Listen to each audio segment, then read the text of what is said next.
Alright, so this video is going to cover the quote letter portion of Build Exact. And the three main bits we'll go through are the quote body, or cover letter it gets called sometimes as well.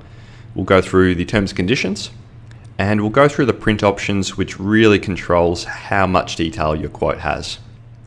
So to start off, quote body, there's a couple of things worth a mention here. The first of which is this customer name. Now we call this a placeholder, and you can tell it's a placeholder because it's got these little square brackets on either side. And a really common mistake is that people will delete it and put a customer's name in here. What this is going to do is steal the customer name that you put into the details screen and just replace it with it. You can actually use other placeholders as well. So this is a list in here of all the different options you can have.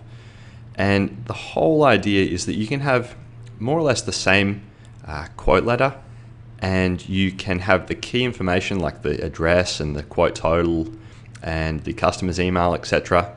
You can have that automatically update based on which estimate you're actually in. So you can put these wherever you like. You've just got to put them in a sentence for them to make sense. So that's the first point to cover.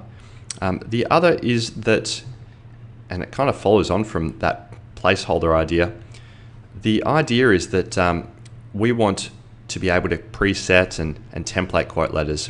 So this is a very common thing for people to save as part of their estimate template. Talked about templates in other videos already, but yeah, this is a very common thing for people to save in there. We also see users go into this button here and use the save preset option. So the idea here is you could say, I'll save a single story cover letter, or I'll save a extension or renovation cover letter, and you can just use the right letter at the right time. Moving on to the terms and conditions. This is just a standard default set that we've put in here. Again, you can store these within your template, or you can use this little cog again up here and save presets of them as well. Obviously, this is something you'll want to change to suit your business. This is a great place to put generic exclusions or generic clauses that you want to have on every quote. And yeah, this will produce and show right down the very bottom of your quote. Lastly, the print options. So this is really controlling how much the quote shows. So it's things like your logo and your business details. And a quick segue, if you get to this screen and you don't have a logo, it's because you've never loaded one. And what you'll need to do at some point is go into this My Business option here and load your logo, things like your website, your ABN, and just do a bit of setup, because the details that you put in here will go onto not only the quote document, but purchase orders and variations and invoices and literally everything we print. So well worth doing that. Moving on down, you've got the option to print on your own letterhead if you want, which will switch these two off. You've got the option to say how long your quote's good for. And lastly, at the bottom of the page, you've got a whole bunch of tick boxes which confuse people at first. And really all they're trying to say is how much stuff should this quote show. So think of it this way.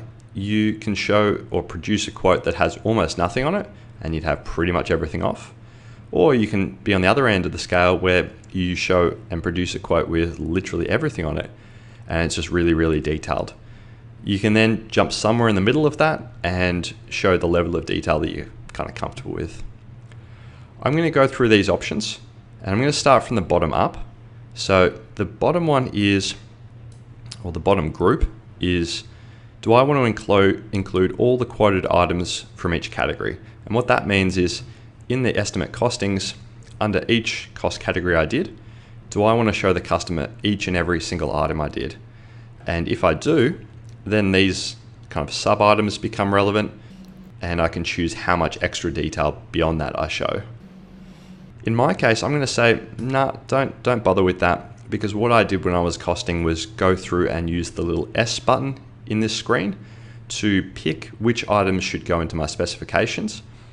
And hence, when I get to this section, I'm going to say, look, I just want to show the specs, i.e. I just want to show the key items that I picked out to present to the customer. Moving up this checklist, I'm going to get to this bit, which is include the quoted categories themselves. So that's just a list of the names of the categories, and this can be really good if you need to give a breakdown of the job to your customer. So you might say, yep, I want to list all the categories and I want to show the dollar values. And this can give a bit of context to a large figure, just breaking it down into where the money's going. It'll include markup as it mentions, and you've got the option to say whether or not tax is shown on this.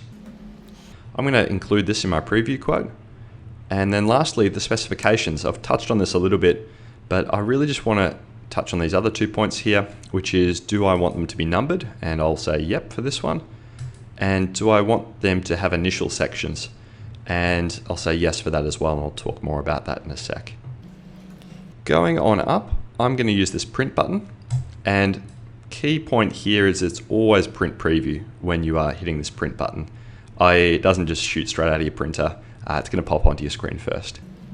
You've got PDF, Excel, and Word, so these last two are really good if you want to edit or tinker with the quotes. This first one's really good if you want to produce it straight as is, and it's very good because it's not editable easily by anyone. So we'll grab that one, open it up, and we'll have a quick flick through what the quote looks like. So up the top is all about you, so your logo and your details. Beyond that is the title of the quote and the quote number, some details about when it's valid till, and the type of job it is. The customer details will sit on the left, and I mean obviously I didn't put too much in about myself here, but phone numbers, addresses will all appear there. And then the cover letter. So you can see how it's pulled the text through and filled in those placeholders. And moving on down into the specifications, I chose for it to be numbered. And the main reason I think that's a good thing is if you send a quote out and a customer comes back and wants to discuss a point, particularly if it's over the phone, they can, rather than just launch straight into it and you've got no idea what they're talking about, you can say, hang on a sec, what number are you looking at? And you can talk the same language.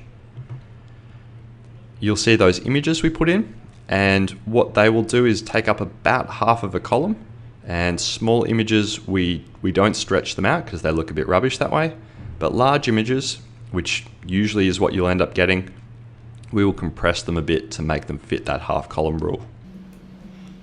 Initials, again, I chose those, and this is just so your customer and yourself can kind of agree on them and go through and initial them and approve them. I added some exclusions, which I didn't end up filling out, but this is just to show that you can have literally anything in your specifications. Down, down, down. So this is the prime costs or PC items I included. I didn't put any PS items in, but they appear as a separate table just below here.